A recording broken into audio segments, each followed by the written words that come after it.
তাসকিন আহমেদের অভিষেক ম্যাচে প্রথমবারের মতো জিতে গেছে শারজাস ওয়ারিয়র্স, হারিয়ে দিয়েছে এমআই এমিরেটসকে 6 রানের রুদ্ধশ্বাস ব্যবধানে। তবে এদিন দল জিতলেও তাসকিন আহমেদ সুবিধা করতে পারেনি নিজের অভিষেক ম্যাচে, তাই তো বকাও খেয়েছেন নিজের বন্ধু এবং অধিনায়ক সিকান্দার রাজার কাছে। বেধড়ক প্যাদানি খেয়েছেন তাসকিন আহমেদ, কেননা এদিন তাসকিন আহমেদ 4 ওভার বোলিং করে খরচ করেছেন 39 রান, যেটা কোনোভাবেই তাসকিন আহমেদের কাছ থেকে প্রত্যাশা করেনি সিকান্দার রাজা।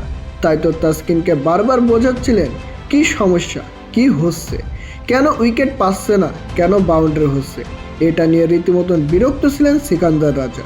এমনকি সিকান্দার রাজা যেভাবে বোলিং করতে বলেছিলেন তাসকিন আহমেদকে, সেভাবে বোলিং করার জন্য মোটেও প্রস্তুত ছিলেন না তাসকিন আহমেদ, এবং শেষ পর্যন্ত প্রত্যাশা পূরণ করতে পারেনি অধিনায়কের। তাই তো অধিনায়ক এবং প্রিয় বন্ধুর কাছে বকা খাওয়াটা স্বাভাবিক ছিল তাসকিন আহমেদের জন্য। তবে আজকের ম্যাচে শারজাস ওয়ারিয়র্স 6 রানের সেই জয় রীতিমতন সব কিছুকে ভুলিয়ে দিয়েছে, সব বাজে পারফরমেন্সকে উড়িয়ে দিয়েছে এই জয়। কেননা এবারের আইএল টি20তে এটি শারজাস ওয়ারিয়রের প্রথম জয়। 4 ম্যাচ খেলে আজকের ম্যাচে জয় পেয়েছে শারজাস ওয়ারিয়র্স, এই প্রথম জয় তাদের।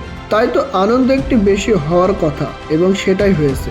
তো প্রিয় দর্শক, তাসকিন আহমেদের আজকের বোলিং অ্যাকশনে কি ভুল ছিল, কেন তার বল আজকে মার খাচ্ছিল, তা জানিয়ে দিন আমাদের কমেন্ট বক্সে।